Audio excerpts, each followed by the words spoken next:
Me da tanto gusto poder hacer un video más en cada enseñanza que preparo para la gloria de Dios, que me permite a través de estos medios compartir contigo. Yo soy la primera en aprender y me lleno de gozo a mi corazón saber, aprender. Es que hay un océano de conocimiento en las escrituras de Dios.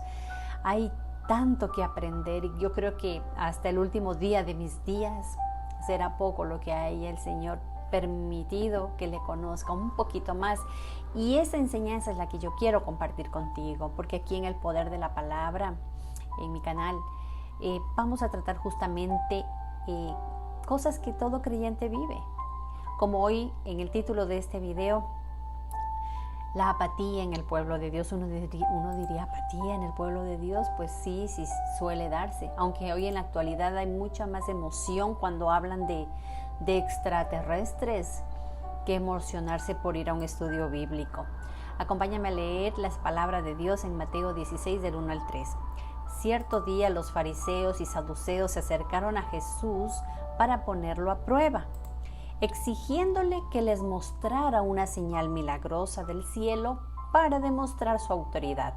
Él respondiendo: ustedes conocen el dicho, si el cielo está rojo por la noche, mañana habrá buen clima. Si el cielo está rojo por la mañana, habrá mal clima todo el día. Saben interpretar las señales del clima en los cielos, pero no saben interpretar las señales de los tiempos. Cuánto fariseísmo, ¿verdad?, en la época de Jesucristo, pero déjame decirte que hoy en la actualidad sigue pasando exactamente lo mismo. El hombre sigue siendo igual. A veces con todo lo que estamos viendo actualmente, sobre todo en el campo cristiano, en el campo espiritual, es alarmante lo que se puede ver, y se ha caído, muchísimas personas han caído justamente en esta apatía, y este video justamente es para eso, para que tú y yo, a través de las escrituras, de las citas bíblicas que vamos a ver aquí, podamos meditar y podamos darnos cuenta hasta qué punto en verdad estoy sintiendo una apatía por las cosas de Dios. Vamos a revisarlo poco a poco. Entonces, una de las cosas que yo puedo revisar es que no hay un conocimiento real de quién es Dios, quién es el hombre, y se cometen muchas fallas.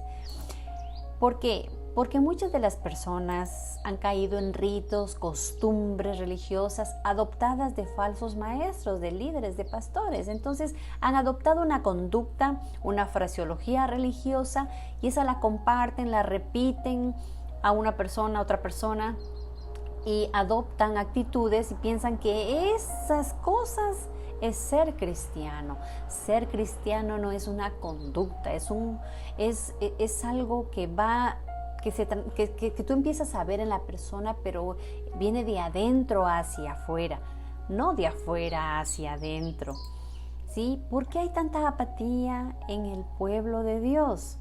Ojo, también debemos tener en cuenta que no todos son pueblo de Dios. Es normal que tengamos apatía de pronto por cosas que a veces no nos llaman la atención, por cosas de pronto, si no te gusta cocinar o si no te gusta algún deporte, y que alguien te diga, ay, va a haber un partido de fútbol, acompáñame. Y digo, ay. Pero tú vas, o sea, son cosas que a veces hacemos por complacer a los demás, pero no porque en verdad nosotros nos sintamos cómodos. Sí, me comprendes, ¿verdad? Entonces, pero es algo totalmente diferente que alguien sienta apatía diciéndose cristiano, que tenga apatía por las cosas de Dios. Porque si nosotros tenemos un corazón regenerado por la gracia de Dios, esa apatía no puede darse.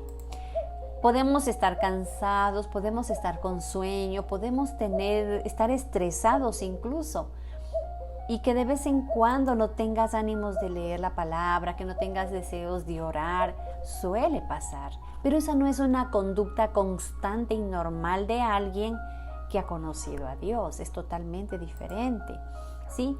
Entonces, sabemos que no siempre nosotros vamos a estar en esa mala actitud. Además, eso es una pésima y una señal de alerta que nos llama a examinarnos. ¿Qué es eso que me está robando la paz? ¿Qué significa ese adormecimiento, esa apatía en mí? Debemos urgentemente investigarlo. Y lo mejor y lo más hermoso, lo que el Señor nos enseñó: exhórtense, confróntense los unos a los otros, porque es la única manera que nosotros vamos a tener para mejorar, ¿sí? Entonces, otra cosa también es que muchas personas han tenido muy malas experiencias en algunos lugares y obviamente cogen como buen pretexto para no congregarse. Decir, no, allá son así o son asado o aquello o lo otro. Sí, yo misma te puedo decir, he tenido muy malas experiencias en iglesias y con hermanos en la fe, ¿sí? Entonces, que me han lastimado, he llorado, he sufrido, le he preguntado al Señor por qué tantas situaciones de estas. Pero el Señor, a veces cuando vivimos esas cosas no debemos preguntar por qué, sino para qué. Y a veces lo que parece malo en su momento es bueno porque maduras, empiezas a desarrollar la gracia y la misericordia para con aquellos que te traicionan, con aquellos que de pronto no les agradan, tú no le agradas y hablan mal de ti, pero es secundario. Que de uno no falte, que tu corazón esté en paz, esté sano y les desees lo mejor a las demás personas, es lo que Dios manda. Del resto ya Dios se encargará, ¿sí? En nuestra libertad cristiana debemos nosotros y tenemos la responsabilidad de avivar nuestra fe. Leamos por favor Habacuc 3:2. Oh Jehová, he oído tu palabra y temí. Oh Jehová, aviva tu obra en medio de los tiempos. En medio de los tiempos hazla conocer. En la ira acuérdate de la misericordia.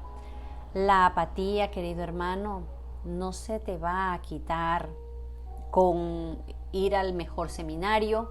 No se te va a quitar si vas y estás con los mejores teólogos, ¿sí? No, eso no se quita de esa manera, ni que tú estés con los hermanos más espirituales de tu iglesia. La Biblia vemos algunos ejemplos, entre ellos tenemos a Judas. Judas tuvo al mejor maestro y más sin embargo, mira lo que pasó, traicionó a su maestro, ¿sí? Entonces, lo primero que debemos hacer para quitar esa apatía espiritual es cuestionarnos sinceramente. ¿Me gusta ir a la iglesia? Perfecto. Ahora revisemos. ¿Soy trigo o soy cizaña? Mira que el trigo y la cizaña se parecen, pero no son la misma cosa, ¿sí? ¿Soy oveja o soy cabra? ¿Soy aquella persona humilde que acepta la reprensión y la corrección de su pastor? ¿Soy aquella persona que le encanta que la confronten, que la exhorten, que recibe el consejo, que va a la palabra, que lucha por ir cambiando? O sea, son cositas que tú mismo puedes darte cuenta en tu carácter. Si te pareces más a una oveja o te pareces más a una cabra, ¿sí? Otra de las cosas, ¿soy hijo de Dios o soy hijo del diablo? La palabra nos habla de eso. Entonces, si soy hijo de Dios, dice que debemos amar al prójimo, amar a Dios y obedecer sus mandamientos. Entonces, leamos Juan 6:70. Esta cita bíblica me gusta. Jesús les respondió: ¿no os he escogido yo a vosotros los 12 y uno de vosotros es diablo? El apóstol Pablo igual nos dijo en 2 de Corintios 13:5 que debemos examinarnos y probarnos si estamos en la fe verdadera. Entonces meditemos en la voluntad de Dios. ¿Y cuál es esa voluntad de Dios? Pues la voluntad de Dios es que seamos agradecidos, que no imitemos las costumbres del mundo, que seamos de buen testimonio para callar a la gente malintencionada. Y Dios nos manda ¿a qué? Su voluntad es que hagamos su voluntad. Ahora yo te digo, ahora que hemos revisado esto, ahora que sabemos cuál es la voluntad de Dios, pues debemos ir y arrepentirnos de esa tibieza, de esa irresponsable manera de vivir. Corrijamos esa mala conducta en nosotros y empecemos a ser un reflejo de Cristo. Leamos 1 de Juan 2 del 16 al 17. Pues el mundo solo ofrece un intenso deseo por el placer físico, un deseo insaciable por todo lo que vemos y el orgullo de nuestros logros y posesiones. Nada de eso proviene del Padre, sino que viene del mundo. Y este mundo se acaba, junto con todo lo que la gente tanto desea. Pero el que hace lo que a Dios le agrada, vivirá para siempre.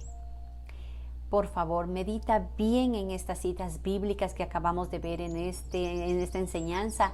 Que Dios te redarguya de pecado, que ponga convencimiento en ti para revisar si eres un hijo de Dios. Recuerda que en el Evangelio de Mateo 7 el Señor dice que no todo el que diga Señor, Señor entrará en el reino de los cielos.